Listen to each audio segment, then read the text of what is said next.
আমি প্রীতি দত্ত। আমার গল্পগুলো ভালো লেগে থাকলে লাইক সাবস্ক্রাইব করবেন পরবর্তী গল্প পাওয়ার জন্য। বটতলায় যখন নামলাম তখন রাত 12টা। বাসটা চলে যাবার সঙ্গে সঙ্গে আমি অন্ধকারের সাগরে নিমজ্জিত হলাম। মিনিট দুয়েকের মতো চোখ বন্ধ রাখলাম অন্ধকার মানিয়ে নেয়ার জন্য, তবুও আশেপাশের কিছু চোখে পড়ল না। কি ভয়াবহ অন্ধকার!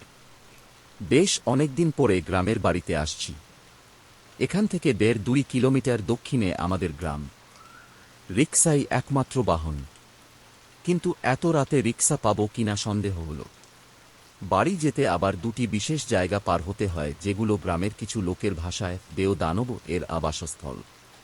যদিও এসব কথা এ যাবৎকালে ফালতু বলে উড়িয়ে দিয়েছি। বিংশ শতাব্দীর এই দিনে এসব কথা হাস্যকর মনে হয়, কিন্তু আজ এই পরিবেশে কথাগুলো বিশ্বাস করতে ইচ্ছে হচ্ছে। দূরে কোথায় যেন ঝি ঝি পোকা ডাকছে। শুনশান নীরবতার মধ্যে থেমে থেমে ডেকে ওঠা ওই শব্দকে ভৌতিক ভয়ঙ্কর শোনাচ্ছে। মনে হচ্ছে পৃথিবীতে আর কিছুর অস্তিত্ব নেই। আমি আর ঝি ঝি পোকা, সাথে অন্ধকার। এতক্ষণে আবছাভাবে সবকিছু চোখে পড়তে শুরু করল। পাকা রাস্তা থেকে দক্ষিণ দিকে নেমে গেছে আমাদের গ্রামের রাস্তা। আমি রাস্তায় নেমে পড়লাম।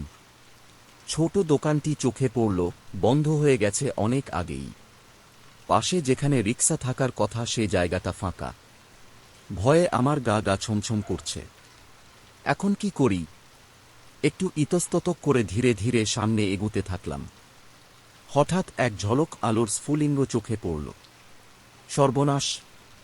ভূতের আগুন নয়তো! মৃদু গুনগুন শব্দ কানে যেতেই ভয়টা কিছুটা কেটে গেল। ভূত আর যাই করুক গুনগুন করে গান করে না, কোনোদিন করেছে বলেও শুনিনি। আমি সাহস করে এগিয়ে যাই। একটা রিকশা।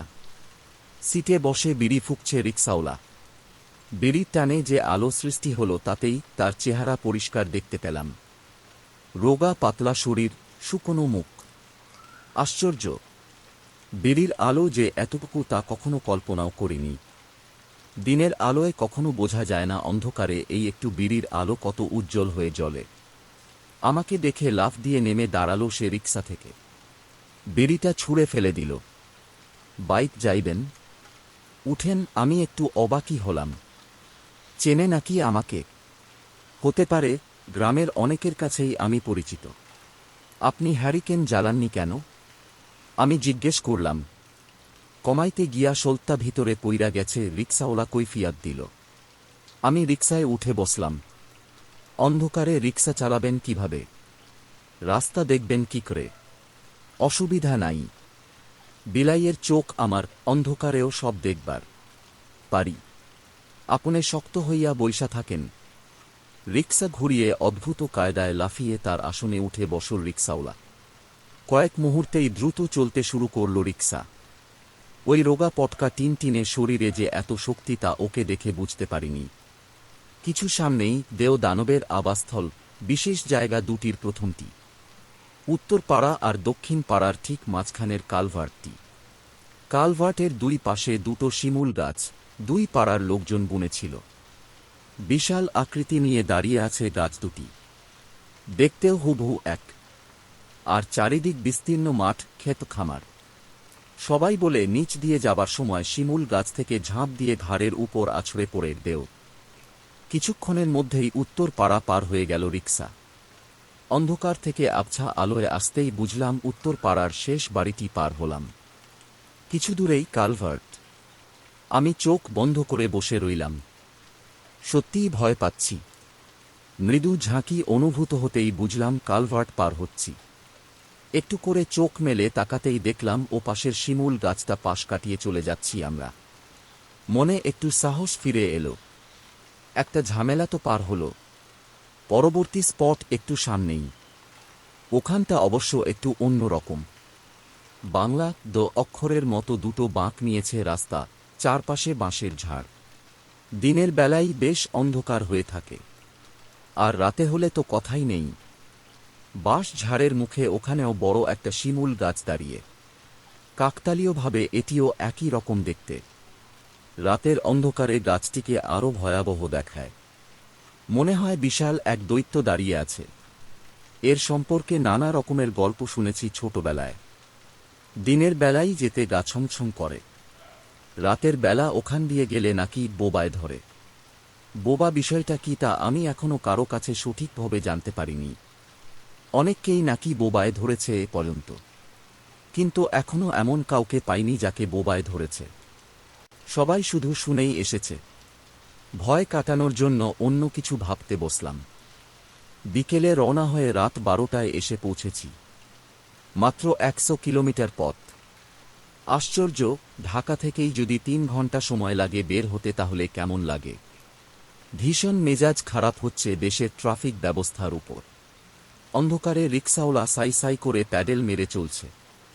হঠাৎ মনে হলো এতক্ষণে তো বাঁশঝাড় মানে দ্বিতীয় স্পটটা পার হয়ে যাবার কথা। বিষয় কি? আমি চারদিকে একটু খেয়াল করার চেষ্টা করলাম। ওই তো সামনে আবছাভাবে শিমুল গাছ দেখা যাচ্ছে, তার মানে আমরা দ্বিতীয় স্পটে ঢুকতে যাচ্ছি। আমি দাঁত মুখ চেপে জবুতবু হয়ে বসে রইলাম। শিমুল গাছটা পার হবার পরেই আবার মৃদু ঝাঁকি খেল রিকশা। মনে হলো রিকশাটা আবারও কালভার্ট পার হল। আশ্চর্য, কালভার্ট তো পার হয়েই এলাম। ঘটনাটা কি? আরে, এই তো এপারের শিমুল গাছটি। আবছা আলোয় দেখা গেল পাশ কাটিয়ে চলে গেলাম। কি ব্যাপার, এমন হলো কেন? নাকি ভূতের ভয়ে মাথার ভেতর ওলট পাল্ট হয়ে গেল? আমি সচেতনভাবে তাকালাম। ছুটে চলেছে রিকশা। একমনে চালিয়ে যাচ্ছে রিকশাওয়ালা। কিছু জিজ্ঞেস করব, ইচ্ছে করছে না। বেকুবি হয়ে যায়। আমি শহরের ছেলে, ভয় পেয়েছি শুনলে একথা রটে যাবে। ওই তো সামনে আবছা অন্ধকারে আবারও শিমুল গাছে অবয়ব চোখে পড়ছে। পৌঁছে গেছি এবার বাঁশঝাড়ের কাছে। আমি সজাগ দৃষ্টি মেলে তাকিয়ে আছি। আমার বাম দিকে শিমুল গাছটা পার হয়ে গেল। তারপর আবারও মৃদু একটা ঝাঁকি। আমরা তৃতীয়বারের মতো কার্লভার্ট পার হচ্ছি। আমার সারা শরীরের রোমকূপে শীতল একটা স্রোত বয়ে গেল। ভয়ঙ্কর কিছু একটা ঘটে গেছে বা যাচ্ছে। আমি রিকশায় বসেই প্যাডেলরত রিকশাওয়ালার গায়ে হাত রাখলাম। বরফের মতো ঠান্ডা হয়ে আছে রিকশাওয়ালার শরীর। আমি স্তম্ভিত হয়ে গেলাম। আমি চিৎকার করে তার পিঠে ধাক্কাতে লাগলাম, এই এই। রিকশাওয়ালা কেমন যেন বোমানির মতো আওয়াজ করতে থাকল। মনে হলো কে যেন তার মুখ চেপে ধরে রেখেছে। মনে হচ্ছে প্রাণপণে রিকশার হাতল ধরে রেখেছে সে। হঠাৎ আমিও শরীরে কিছু একটা চাপ অনুভব করি। তবে কি আমাকেও? আমার শরীরের রক্ত হঠাৎই গরম হয়ে যায়। ভয়ঙ্কর বিপদের মধ্যে আমি হঠাৎ রেগে উঠি। আগেও কয়েকবার প্রমাণ পেয়েছি। আমি স্থান কাল পাত্র ভুলে চেঁচিয়ে উঠি, ধরেছিস কেন, ছাড়, ছেড়ে দে। চেঁচিয়ে উঠার সাথে সাথে আমার সারা শরীরে মনে হয় রাগের ঝিলিক দিয়ে যায়। হঠাৎ ভয়ঙ্কর সাহসী মনে হয় নিজেকে। আজ ভূতের একদিন কি আমার একদিন। খাইয়া ফালামু শালা। ওকে ছাড়, ছেড়ে দে। জানি না কাকে উদ্দেশ্য করে আমার এই গালা গাল। হঠাৎ তীব্র আলোয় চোখ ধাঁধিয়ে যায়। সঙ্গে সঙ্গে মনে হয় কি এক বিরাট বোঝা যেন নেমে গেল আমার উপর থেকে। ওই কি হইছে? কারো গলা শোনা যায়। আবার সেই তীব্র চোখ ধাঁধানো আলো। একজন পথচারী বোধহয় আমার চিৎকার শুনেছে দূর থেকে। হাতে ছোট্ট একটি টর্চ। এর আলোকেই এত তীব্র মনে হচ্ছিল। সঙ্গে সঙ্গে রিকশাওয়ালা যেন সংবিত ফিরে পায়। ব্রেক কষে অল্পক্ষণেই থামিয়ে ফেলে রিকশা। আরেকটু হলেই চলে গিয়েছিল খাদে। বেশ জোরে জোরেই দোয়া দরুদ পড়ছে। বেশ ভয় পেয়েছে বলে মনে হলো। আমি বলে উঠি, না তেমন কিছু না, ঘটে যাওয়া ঘটনাগুলো মানতে পারছি না। আবার বলতেও ইচ্ছে করছে না কাউকে এই মুহূর্তে। ভাই একটু টর্চটা ধরবেন? আমি পেছনে তাকিয়ে লোকটিকে উদ্দেশ্য করে বলতে থাকি। পেছন থেকে লোকটি টর্চের আলো ফেলে। অল্প সময়ের জন্য চারিদিক আলোকিত হয়। সহসাই বুঝতে পারি আমরা একটু পেছনেই বাঁশঝাড় ফেলে এসেছি। এই চলেন চলেন। আমি আবার রিকশাওয়ালাকে তাড়া দেই। রিকশাওয়ালা দ্রুত রিকশা টানতে শুরু করে। যত তাড়াতাড়ি সম্ভব এখান থেকে সরে পড়া ভালো। বড় বাঁচা বাইচা গেছি গো। রিকশাওয়ালা শব্দ করে বলতে থাকে। আইজকা আমাবস্যার রাত আমার মনেই আছিল না। কেন আমাবস্যা হলে কি হয়? আমি জিজ্ঞেস করি। আমাবস্যায় দেও দানরা শিকার করতে বাইর হয়। একলা পাইলে কথা নাই। ধুর, এগুলো ফালতু কথা। আমি অভয় দেবার চেষ্টা করি। বাড়ি গিয়ে ঘুম দেন। দেখবেন সব ঠিক হয়ে গেছে। মুখে বললেও মনে ভাবি, সত্যিই বোধহয় বড় বাঁচা বেঁচে গেছি। আইজকার পর থেকে আর রাইতে রিক্সা চালামু না। নিজে নিজেই বলতে থাকে সে। পরদিন একটু বেলা করে ঘুম ভাঙল। গত রাতের কথা মনে পড়ল। দিনের আলোয় সবকিছু মনে হল মিথ্যা। ধেত, খামোখাই ভয় পেয়েছিলাম নিশ্চয়ই। সত্যি কি কালভারটা 3 বার পার হয়েছি? এও কি সম্ভব? দিনের আলোয় অবাস্তব মনে হচ্ছে সব। ভাবতে ভাবতে বাড়ি ছেড়ে রাস্তার কাছে দাঁড়ালাম। রাতে কাউকে কিছু জানাইনি। খামোখা ভয় দেখিয়ে লাভ আছে? রাস্তায় পাঞ্জাবি পরে টুপি মাথায় চাচাকে দেখে অবাক হলাম। কি হয়েছে? কোথায় যাচ্ছেন? আর বলো না। গতকাল রাতে ওই পাড়ার মোতালেব মারা গেছে। ওর বাড়িতে যাচ্ছি।